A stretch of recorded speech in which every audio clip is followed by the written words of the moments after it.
اعوذ باللہ من الشیطان الرجیم بسم اللہ الرحمن الرحیم۔ ابتدا کے ساتھ میں ہوں آپ کا میزبان صبوح سید۔ صبح بخیر، اللہ کرے کہ آپ کی صبح انتہائی خوشگوار گزرے اور آپ کی زندگیوں میں اللہ تعالیٰ اپنی برکتیں قائم اور دائم رکھے۔ ناظرین، ہمارے لیے اللہ کے رسول صلی اللہ علیہ وآلہ وسلم کی حیات طیبہ قابل تقلید نمونہ ہے۔ قرآن حکیم ہمیں جس بات کا درس دیتا ہے اور جس شخصیت کو ہمارے سامنے رول ماڈل بنا کر پیش کرتا ہے، وہ اللہ کے رسول صلی اللہ علیہ وآلہ وسلم کی حیات مبارکہ ہے۔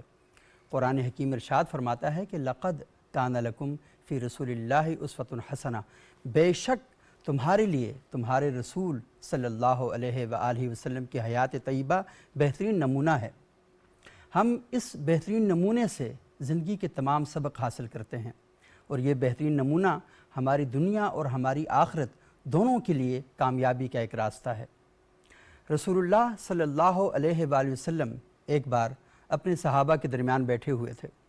اور صحابہ اکرام درس ختم ہونے کے بعد اللہ کے رسول کی خدمت میں حاضر ہوئے اور ایک ایک کر کے سلام کرتے جاتے، ہاتھ ملاتے جاتے، معانقہ فرماتے جاتے اور نکلتے جاتے۔ اچانک اللہ کے رسول نے ایک صحابی کے ہاتھوں کو پکڑا اور پکڑ کے ہاتھوں کو دبا کے پکڑ لیا اور ان کو بٹھا دیا۔ وہ بیٹھے اور اللہ کے رسول صلی اللہ علیہ وسلم نے ان سے پوچھنا شروع کر دیا کہ آپ کیا کرتے ہیں؟ انہوں نے کہا یا رسول اللہ، میں نے تو مزدوری کرتا ہوں، جنگل میں جاتا ہوں، لکڑیاں کاٹتا ہوں اور لکڑیاں کاٹ کے اپنے گھر کا جو گزر بسر ہے اس سے کرتا ہوں۔ رسول اللہ صلی اللہ علیہ وسلم نے محسوس فرمایا کہ اس صحابی کے جو ہاتھ ہیں وہ پھٹے ہوئے ہیں، محنت مشقت کی وجہ سے ان کے ہاتھ میں جگہ جگہ نشان پڑے ہوئے ہیں اور کہیں کہیں سے خون بھی رس رہا ہے۔ رسول اللہ صلی اللہ علیہ وسلم نے ان کے ہاتھوں کو دیکھا اور اپنے ہاتھ اللہ کے رسول نے صحابی کے ہاتھوں پر یوں ملتے جاتے تھے، اور ملتے ہوئے اللہ کے رسول صلی اللہ علیہ وسلم ارشاد فرماتے جاتے، الکاسب حبیب اللہ، الکاسب حبیب اللہ، محنت سے کمائی کرنے والا اللہ کا دوست ہے، محنت سے کام کرنے والا اللہ کا ولی ہے، محنت سے کام کرنے والا اللہ کا قریب ہے، اللہ کا دوست ہے۔ اور اسی اثناء میں اللہ کے رسول نے جب اپنے صحابی کی اس حالت کو دیکھا تو آپ کی آنکھوں سے آنسو نکل پڑے، اور جو آنسو کا ایک قطرہ تھا وہ گیا اور اس صحابی کے ہاتھوں پر جہاں سے ہاتھ پھٹے ہوئے تھے وہاں پر گرا، اور اس صحابی کے جسم میں، اس ہاتھ میں جا کے جذب ہو گیا۔ اور اللہ کے رسول صلی اللہ علیہ وسلم کو اپنے صحابہ سے کتنی محبت تھی، اور صحابہ کے ساتھ ان لوگوں کے ساتھ کتنی محبت تھی جو محنت کر کے، مشقت کر کے اپنی زندگی کو گزارنے کا سامان اپنے لیے پیدا کرتے ہیں۔ تو یہاں سے یہ چیز ثابت ہوتی ہے کہ ہمارے معاشرے کے اندر محنت اور مشقت کرنے والوں کی اہمیت، ان کی قدر کتنی زیادہ ہونی چاہیے، لیکن ہم یہ دیکھتے ہیں کہ ہمارے معاشرے کے اندر ان لوگوں کو کوئی ویلیو نہیں دی جاتی، ان لوگوں کی کوئی قدر نہیں کی جاتی۔ ہمارے کسان ہیں، ہمارے مزدور ہیں، ان کو معاوضہ وقت پر نہیں دیا جاتا۔ دنیا نے بہت بعد میں یہ باتیں کی کہ مزدوروں کے حقوق کیا ہونے چاہیے، دنیا بہت دیر بعد اس جگہ تک آ کے پہنچی کہ ان کو حقوق فراہم کرنے چاہیے، لیکن میرے آقا، میرے مولا حضرت محمد مصطفیٰ صلی اللہ علیہ وسلم نے 1400 سال، 1450 سال پہلے لوگوں کو بتایا کہ مزدور کا معاوضہ اس کا پسینہ خشک ہونے سے پہلے پہلے آپ نے ادا کرنا ہے۔ اور ایک اور روایت میں جو بخاری شریف کی روایت ہے اور حدیث نمبر 2227 ہے، اس میں فرمایا کہ روز حشر میں اس شخص کے لیے لڑوں گا کہ جس شخص نے کسی سے کام کروایا اور اس کا معاوضہ اس کو بر وقت ادا نہیں کیا۔ معاوضہ نہ ادا کرنے کی تو کوئی بات ہی نہیں ہے، وقت پر نہیں ادا کیا۔ تو یہ جو معاشرہ ہے، اس معاشرے کے اندر ہمیں ان باتوں کا خیال رکھنا چاہیے اور اس باتوں میں غور و فکر کرنی چاہیے کہ جن لوگوں سے ہم کام کرواتے ہیں تو ان کا معاوضہ ہمیں بر وقت ادا کرنا چاہیے، لیکن اس کے ساتھ جڑا ہوا ایک اور پہلو بھی ہے۔ وہ پہلو یہ ہے کہ جو لوگ کام کرنے کے لیے آتے ہیں، کیا وہ پوری دیانتداری کے ساتھ کام کرتے ہیں؟ وہ اپنے کام میں کہیں خیانت تو نہیں کر رہے؟ اور جس کام کے لیے وہ آتے ہیں اس کام کی مہارتیں ان کے پاس ہیں یا نہیں ہیں؟ تو اس پر بھی ہمیں بات کرنی چاہیے۔ تو آج اس موضوع پر ہم گفتگو کریں گے۔ یکم مئی کے حوالے سے بات کی جاتی ہے۔ میں یکم مئی کو اسلامی تعلیمات کے ساتھ جوڑ کر ہم پڑھتے ہیں اور دیکھتے ہیں کہ ہمارے علماء اکرام اس سلسلے میں ہماری کیا رہنمائی کرتے ہیں۔ لیکن ہمارے پاس ایک بڑا زبردست پینل موجود ہے، جناب علامہ حسین فخر الدین صاحب جامعۃ الکوثر اسلام آباد میں درس و تدریس سے منسلک ہیں، وہ ہمارے پروگرام میں تشریف لائے۔ بہت بہت شکریہ علامہ صاحب، آپ یہاں تشریف لائے۔ ہمارے دوسرے انتہائی معزز مہمان جناب رفیق طاہر صاحب، یہ نائب صدر ہیں تحریک محنت پاکستان کے، پاکستان میں مزدوروں کے حقوق کے حوالے سے بہت زبردست قسم کا کام ہے ان کا. بہت شکریہ رفیق صاحب آپ یہاں تشریف لائے. ہمارے تیسرے انتہائی معزز مہمان ہیں جناب ڈاکٹر شہباز عباسی صاحب. کیپٹل ریسرچ انسٹیٹیوٹ ہے اسلام آباد میں, یہ اس کے سربراہ ہیں. بہت شکریہ ڈاکٹر صاحب آپ یہاں تشریف لائے. علامہ صاحب میں سب سے پہلے آپ سے یہ جاننا چاہوں گا کہ معاشرہ, کیونکہ کچھ لوگ ایسے ہوں گے جو کام لے رہے ہوں گے, کچھ لوگ ایسے ہوں گے جو کام کر رہے ہوں گے, تو یہ جو کام لینا ہے اور کام کرنا ہے اس کی جو امپورٹنس ہے سوسائٹی کے اندر وہ کیا ہے, تھوڑا سا اس بارے میں آگاہ کریں. اور پھر اسلامی تعلیمات کیا کہتی ہیں ان دونوں کے ساتھ جو معاملہ ہے وہ کیسے کرنا چاہیے. اعوذ باللہ من الشیطان الرجیم. بسم اللہ الرحمن الرحیم.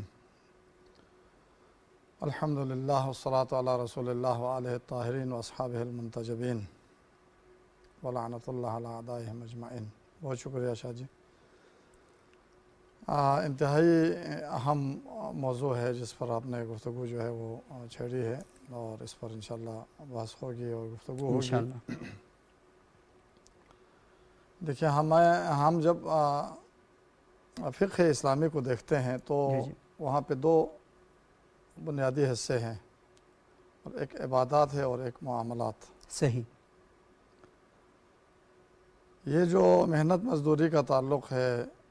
جہاں اس کے اندر عبادتی پہلو موجود ہے, وہاں چونکہ اس کا دوسروں سے تعلق ہے, حقوق الناس سے مربوط ہے, تو ایک معاملاتی پہلو بھی اس کے اندر موجود ہے. جہاں ایک شخص جو ہے کسی مزدور کو جو ہے وہ مزدوری پہ اجارے پہ لے لیتا ہے, تو اجیر اور مستاجر کا جو باہمی ایک معاملہ ہے اس کے اپنے کچھ احکام اور تقاضے جو ہے وہ شریعت کے اندر جو ہے بیان ہوئے ہیں. ہمارے ہاں بنیادی طور پر معاشرے میں عام طور پہ جو عبادات ہیں ان پر تو لوگ توجہ دیتے ہیں, اور فردی طور پر, انفرادی طور پر یا اجتماعی حوالے سے جو اجتماعی عبادات ہے ان کے اوپر اہتمام بھی کرتے ہیں, سیکھتے ہیں اور سکھاتے ہیں. لیکن اس کی نسبت معاشرے کے اندر جو معاملات ہیں, لین دین کے مسائل ہے, اجارے کے مسائل ہے, کرائے کے مسائل ہے, یہی مزدوری کے مسائل ہے, ان کو جو فقہی حوالے سے ان کے شرعی احکامات ہیں ان کو بہت کم لوگ جو ہے وہ جانتے ہیں اور کم لوگ جو ہے وہ سیکھتے ہیں. جس کی وجہ سے جہاں مزدور کی بات آتی ہے, مزدوری کی بات آتی ہے, تو محنت کرنے والا مزدور جو ہے وہ بھی غلطیاں کر جاتے ہیں, اور بسا اوقات ان غلطیوں کی وجہ سے جو اس نے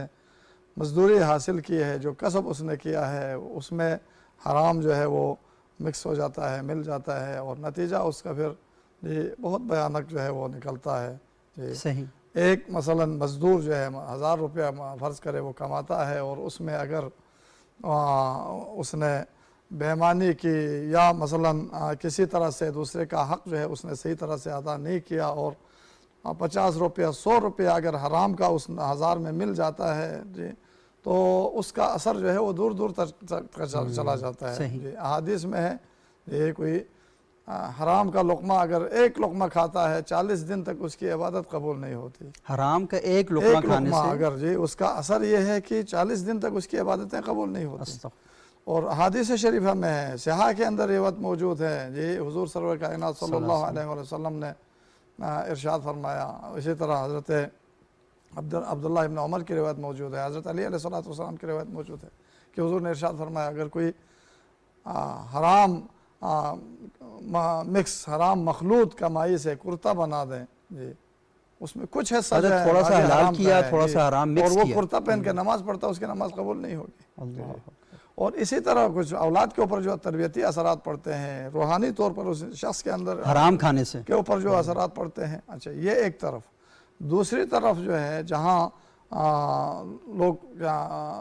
لوگوں کو جو ہے مزدوری پہ لے لیتے ہیں جی, اجارہ کہتے ہیں عربی میں, اجارے پہ لے لیتے ہیں, اور پھر یہ کہ جو مقررہ حد ہے اس سے زیادہ ان سے مثلا کام لیتے ہیں, ظلم و زیادتی کرتے ہیں, وہاں پر پھر دوسری اس طرف جو ہے ان کے اوپر جو ہے حقوق الناس جو ہے ان کے گردن پہ آ جاتے ہیں. اور یہ انتہائی مشکل مسئلہ ہے. اس حوالے سے دانشوران تشریف فرما ہے قیامت کے دن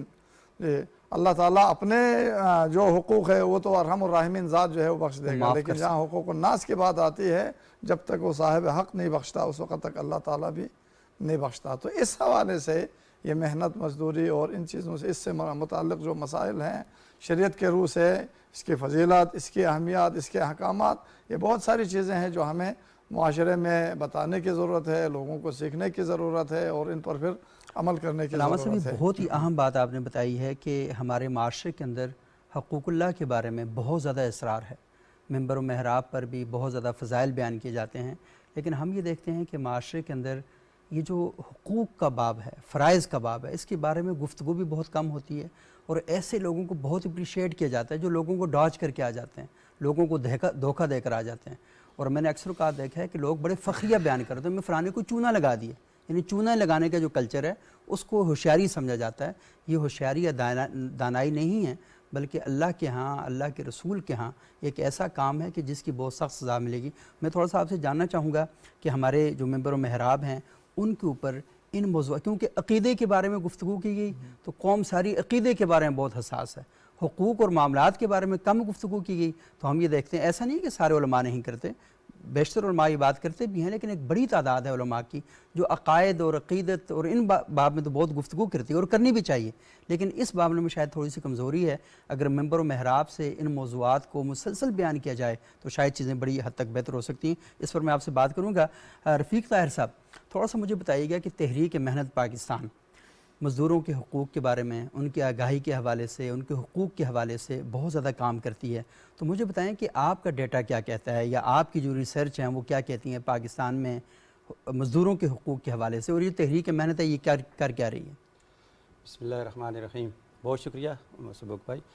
میں آپ کا اور پی ٹی وی کا مشکور ہوں کہ انہوں نے ہمیں یہ موقع دیا کہ ہم اپنا موقف سامنے رکھیں۔ شکریہ، آپ تشریف لائے۔ حضور صلی اللہ علیہ وسلم نے ارشاد فرمایا خیرکم من تعلم القرآن وعلمہ، تم میں سے بہترین شخص وہ ہے جو قرآن مجید کو سیکھے اور دوسروں کو سکھائے۔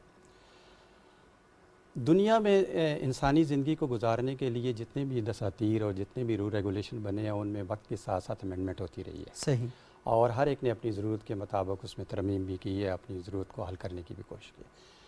لیکن یہ اللہ تعالیٰ کی واحد ایک کلام ہے، واحد قرآن مجید ہے کہ جس میں شروع سے لے کر آج دن تک کوئی امینڈمنٹ نہیں ہے اور نہ ہی آئندہ تک ہوگی۔ لہٰذا قرآن مجید نے جہاں دنیا میں زندگی گزارنے کے لیے قواعد و ضوابط بنائے ہیں مختلف حالات کے حوالے سے، وہاں مزدوروں اور محنت کشوں اور ملازمین کے لیے بھی ہدایات قرآن مجید نے رہنمائی دی ہے۔ اور آپ صلی اللہ علیہ وسلم نے، جیسے آپ نے اپنے انٹرو میں فرمایا کہ آپ صلی اللہ علیہ وسلم کی حیات طیبہ ہمارے لیے ایک نمونہ ہے، صحابہ اکرام کی زندگیاں ہمارے لیے ایک مشعل راہ ہیں۔ آپ ان سے آپ دیکھ سکتے ہیں کہ انہوں نے مزدوروں کی عظمت، مزدوروں کی فضیلت ہمارے سامنے کیسے رکھی۔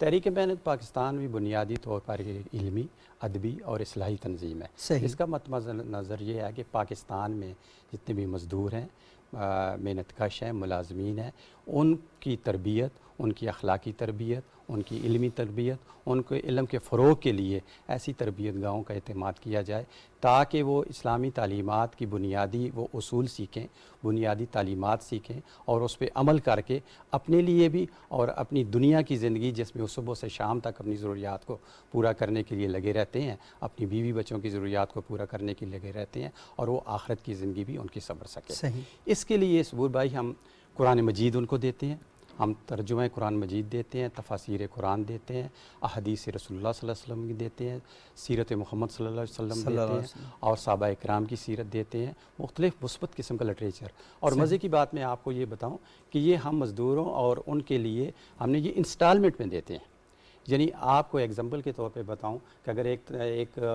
تفہیم القرآن یا کسی بھی اس کا سیٹ ہے، اگر وہ 10,000 روپے کا ہے تو میں نہیں سمجھتا آج کل یہ 12,000، 14,000، 15,000 یا 20,000 لینے والا مزدور جو ہے وہ یکمشت وہ دے اور وہ اپنی وہ تھرسٹ جو ہے اس کے اندر جو ہے اس کو بجائے۔ ہم اس کو 6 انسٹالمنٹ میں 6 قسطوں پہ برابر دیتے ہیں۔ آپ اس نے ایک قسط پے کی اور وہ پوری کی پوری اس نے تفصیل لے لی اور باقی 5 مہینوں میں اس نے یہ دی۔ یہ سہولت ہم ان کے لیے وہاں پرواتے ہیں، اور اس کا ہمارا مطمئن نظر صرف صرف اور صرف یہ ہے کہ وہ علم حاصل کرے. دیکھیں اویئرنیس کی کمی ہے. یہ ایک اتنا سلگتا ہوا ایشو ہے کہ نہ صرف پاکستان میں بلکہ پورے ورلڈ میں آپ دیکھیں. آپ گزشتہ دنوں میں دیکھیں فرانس میں ہلچل مچ رہی تھی مزدوروں کی, برطانیہ میں ہلچل مچ رہی تھی, ہمارے پاکستان میں تو فرانس سے ہوا مزدوروں کے حقوق کے بارے ہمارے میں. پاکستان میں تو بالکل ہی ایک مزدور طبقہ جس کو ہم نے بالکل نیچے تک رکھا ہوا ہے. اس کی جو اجرت مقرر کی گئی ہے, جو گورنمنٹ مقرر کرتی ہے, اس کو بعض گورنمنٹ کے ادارے پے نہیں کرتے, اور پرائیویٹ اداروں کا تو آپ کہہ ہی نہیں سکتے. تو لہٰذا تحریک محنت کا یہ مطمع نظر ہے. تحریک محنت یہ چاہتی ہے کہ مزدوروں میں اور آجر میں دونوں میں آپس میں کوارڈینیشن ہو. ہاں, یہ نہیں کہ مزدور ضد میں نہ کھڑے ہوئے, ایک ضد میں ایک تعاون میں کھڑے ہو جائیں. یعنی مزدوروں کو یہ احساس ہو, ان کو اپنے فرائض منصبی کا احساس ہونا چاہیے کہ ہمارے اوپر یہ فرض ہے کہ ہماری یہ فیکٹری ہے جس کی پروڈکشن میں ہم لگے ہوئے ہیں, صبح 8 سے لے کر 4 بجے تک ٹائم ہے, تو ہم اس میں ڈنڈی نہ ماریں. ہم امانتداری کے ساتھ, ہم پوری دیانتداری کے ساتھ اپنا کام کریں. اور آجر کے لیے بھی ہمیں ان کے ساتھ کوشش کرتے ہیں, تحریک محنت ان کو بھی اپروچ کرتی ہے کہ آپ بھی قرآن کا مطالعہ کریں, سیرت محمد صلی اللہ علیہ وسلم کا مطالعہ کریں اور اس کے تعلیمات اخذ کریں, اور آپ مزدوروں کو بھی وہ حقوق دیں. مزدوروں کو بھی آپ یہ سمجھیں یہ آپ کی فیملی ممبر ہیں, اور اس طریقے سے مزدوروں کو جب احساس ہوگا کہ ہمارے فرائض میں ہمارا جو اجرت ہے, ہمارا دیکھ بھال ہے, ہمارے بچوں کی تعلیم ہے, ہمارے صحت کے مسائل ہیں, جب یہ دونوں آپس میں کوارڈینیشن کریں گے تو میرے خیال میں ہمارے پاکستان میں ترقی بھی ہوگی اور ان کی کنٹریبیوشن بھی ہوگی. ماشاءاللہ یہ بہت ہی زبردست بات کی رفیق طاہر صاحب کہ فیکٹری کے اندر جو فیکٹری کا اونر ہے اور فیکٹری میں جو کام کرنے والے ہیں وہ ایک دوسرے کے خلاف نہیں کھڑے ہوں گے. ہم دیکھتے ہیں کہ ہمارے ہاں جو نظام ہے اس کے اندر مزدور جو ہے وہ یونین بنا کر فیکٹری مالک کے خلاف ہے, اور فیکٹری مالک یہ سمجھتا ہے کہ یہ جو کام کرنے والے ہیں ان کو کیسے زیادہ سے زیادہ دبایا جائے, تو اس ماحول میں کھڑے ہیں. لیکن یہ جو بات ہے کہ آپ تعاون کی بنیاد پہ کھڑے ہوں, جو فیکٹری کا اونر ہے وہ اس بات کی ذمہ داری محسوس کرے کہ اس کے ہاں جو کام کرنے والے لوگ ہیں ان سب کی زیادہ سے زیادہ فلاح کے لیے کیسے کام کر سکتا ہے, اور جو کام کرنے والا ہے وہ یہ دیکھے کہ میں اپنی رسپانسبلٹیز کو کیسے پورا کرنا ہے تاکہ فیکٹری ترقی کرے. تو یہ خیر کا سلسلہ, قرآن کہتا ہے تعاونوا علی البر والتقوی ولا تعاونوا علی الاثم والعدوان. تو یہ جو ایک کانسیپٹ ہے کہ صرف حقوق کی بات کرنی ہے, فرائض کی بات نہیں کرنی, لیکن یہاں پر یہ کہ حقوق اور فرائض دونوں کی بات کرنی ہے. تو ڈاکٹر شہباز بھائی صاحب آپ تھوڑی سی رہنمائی کریں ہماری کہ ہم یہ دیکھتے ہیں کہ جس معاشرے کے اندر ہم رہ رہے ہیں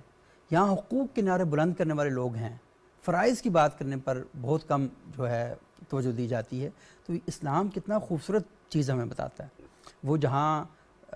جو آجر ہے اور جو اجیر ان دونوں کو بتا رہا ہے کہ آپ نے اپنا کام کس طریقے سے کرنا ہے, اور اس سے کہا ہے کہ آپ نے اپنا کام کیسے کرنا ہے. یعنی ایک ایسی چیز ہے کہ جہاں پر ایک خوشحال معاشرے کی ضامن ہے, یعنی محنت کا بھرپور معاوضہ, اور جو کام کرانے والا ہے اس کو یہ حکم و تادیب کی جا رہی ہے کہ تم نے لوگوں کے ساتھ معاملہ اس طریقے سے کرنا ہے کہ وہ ان کو خوش وہاں سے روانہ کرنا ہے. تو یہ جو اسلام کی تعلیمات ہیں تھوڑا سا اس پر بتائیں کہ کیا کہتی ہیں اور کیسے ہم اپنے معاشرے کے اندر, اپنے سسٹمز کے اندر ان کو بہتر کر سکتے ہیں. بسم اللہ الرحمن الرحیم. سب سے پہلے تو آج کا جو دن ہے یوم مزدور, جس کے حوالے سے آپ گفتگو کر رہے ہیں, اس یوم مزدور کو جو ہے وہ ہم منسوب کر دیتے ہیں اسلامی تعلیمات کے ساتھ. بے شک بے شک. اب مزدور کو جب آپ اسلام سے جوڑتے ہیں تو دو چیزیں ذہن میں رکھیں کہ اسلام ہمیشہ کس کی بات کرتا ہے, انسان کی بات کرتا ہے. انسان کی بات کرتا ہے. جب وہ انسان سے یعنی آگے نکلتا ہے تو پھر مسلمان, اور مسلمان سے جب وہ اگلے سٹیج پہ پہنچتا ہے تو وہ بندہ مومن کی طرف نکل جاتا ہے. واہ ماشاءاللہ, بہت خوب. یہ 3 درجے ہوتے ہیں. صحیح. اب آئیے حقوق اور فرائض کی طرف. اسلام چونکہ اعتدال پسند دین ہے, اس نے مجھے اور آپ کو کس لڑی میں رکھا ہے, کنتم خیر امت اخرجت للناس تأمرون بالمعروف وتنہون عن المنکر وتؤمنون باللہ. اب تأمرون بالمعروف وتنہون عن المنکر, ان کو دونوں کو سمجھیں. بہت خوب, بہت خوب. تأمرون میں ہر وہ امر شامل ہو جائے گا جو کیا ہوگا, خیر کا باعث ہوگا. صحیح. چاہے آپ اسے حقوق اللہ سے جوڑیں یا حقوق العباد سے جوڑیں, ٹھیک, چاہے اسے اپنا حق سمجھیں یا دوسرے کا فرض سمجھیں, وہ تأمرون بالمعروف میں آ جائے گا. اور اس کے مقابلے میں جو ہے کیا ہے, تنہون عن المنکر کے لفظ ہیں. اس سے مراد ہر وہ کام, چاہے وہ بدی کے زمرے میں جائے یا آپ معاملاتی اعتبار سے, معاشرتی اعتبار سے برائی کو مطلب زیادہ اگر اپریشیٹ کر رہے ہیں, اس کی بڑھوتری کا باعث بن رہے ہیں, تو وہ اس کے زمرے میں آ جائے گا. صحیح. ٹھیک ہے. اب آئیے مزدور کی طرف. آپ دیکھتے ہیں اوائل دور میں کیا ہوتا تھا کہ 2 طرح کے طریقے رائج تھے. پہلا طریقہ کیا تھا کہ چیز کے بدلے چیز. صحیح. اگر آپ نے شاہ ولی اللہ بارٹر سسٹم جی کہ معاشی افکار کو دیکھا ہو تو وہی کیا کہتے ہیں کہ اوائل دور میں یہ تھا کہ آپ نے مونجی دے دی, گندم لے لی, شہد دے دیا, پنیر لے لی, دودھ دے دیا, اس کے عوض کوئی دوسری چیز لے لی. پھر دوسرا کیا ہے, بہت سارے وہ لوگ جن کے پاس دینے کو کچھ بھی نہیں تھا, وہ چیز تو لینا چاہتے ہیں